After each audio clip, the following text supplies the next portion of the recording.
આપ સર્વોને હેતપૂર્વક જય શ્રી સ્વામિનારાયણ।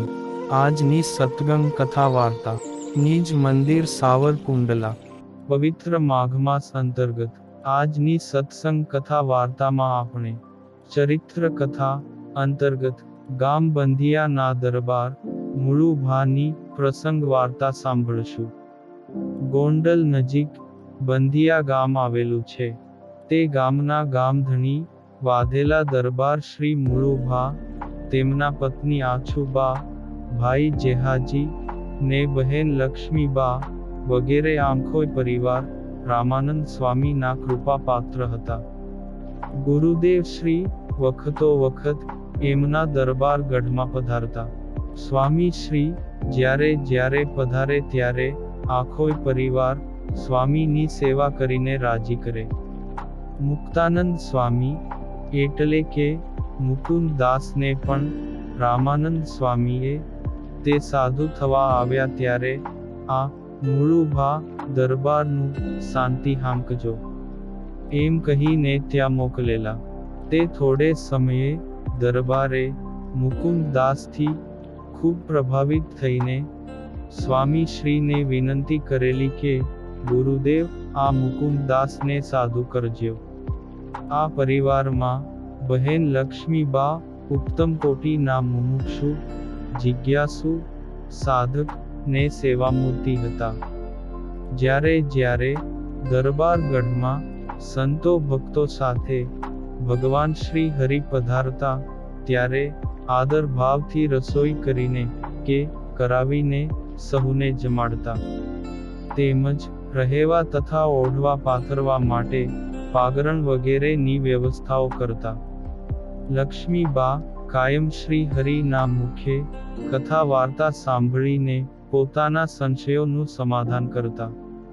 આમ કરતા એમને સંસાર પ્રત્યે વૈરાગ્ય થયો ને એક દિવસ પોતે મુળુભાઈ વગેરેને બોલ્યા કે ભાઈ, મારે હવે આ દુષ્કર સંસારમાં પડવું નથી ને આ જીવન સાંખ્ય યોગ પાળીને પ્રભુ ભજવા છે।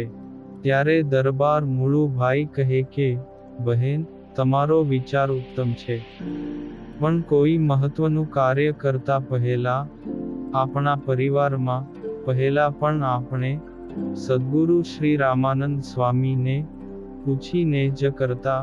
એમ હવે આપણે તમારો વિચાર શ્રીજી મહારાજને પૂછીશું ને તેઓ જેમ કહેશે એમ કરીએ, એમાં જ આપણું ભલું થશે। એમ વિવેકપૂર્ણ ભાઈની વાત સાંભળીને લક્ષ્મીબા ઘણા રાજી થયા। પછી તો એક દિવસ જેમની વાટ જોતા હતા એ દિવસ આવી ચૂક્યો। તે મહારાજ બંધિયા પધાર્યા ને દરબાર ગઢમાં ઉતારો કરીને રોકાયા।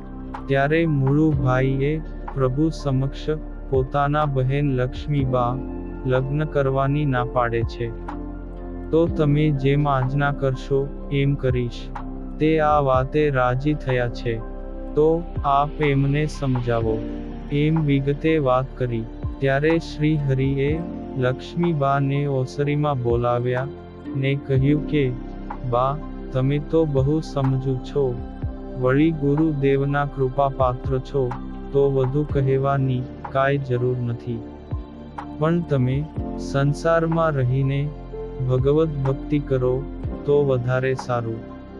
ત્યારે શ્રી હરિના વિશે અતિશય વચન વિશ્વાસવાળા લક્ષ્મીબાએ કહ્યું કે મહારાજ, આપની આજ્ઞાએ હું સંસારમાં રહીને આપનું ભજન કરીશ।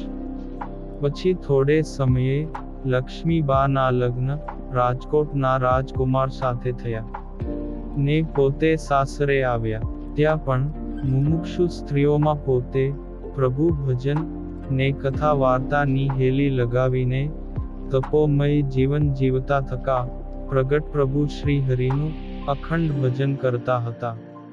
તે શ્રી હરિ કૃપાએ તેઓ યોગ સમાધિને પામ્યા હતા। તેનામાં એક વખત શ્રી હરિને કચ્છમાં નાના ભાઈ વિપ્રએ પીપળિયાવાળા ગણેશભાઈ ને માનબાઈના સમાચાર દીધા। એટલે એમને તત્કાળ દર્શન દેવા માટે પીપળિયા ગામે આવ્યા, ને ત્યાંથી પ્રભુ શ્રી હરિ સીધા જ રાજકોટ લક્ષ્મીબાને ઘરે પધાર્યા. તે લક્ષ્મીબાએ શ્રી હરિની પૂજા કરીને મોતીડે વધાવ્યા, ને શ્રી હરિને રોક્યા, પછી થાળ કરીને જમાડ્યા, અને શ્રી હરિ વળતે દિવસે ત્યાંથી સરદાર પધાર્યા. આમ તેઓ શ્રી હરિના વચનને જ પોતાનું જીવન માનીને રાજીપો રળવાના ગુણવાળા હતા. પરમ ભક્ત લક્ષ્મીબા. આ પાવન પ્રસંગ આજે સત્સંગી જીવન પ્રકરણ 2 અધ્યાય 20 માંથી સાંભળ્યો. અને હવે પછીની કથા વાર્તા આપણે આગળના ભાગમાં સાંભળશું. અત્યારે આપ સર્વોને ભાવથી જય શ્રી સ્વામિનારાયણ.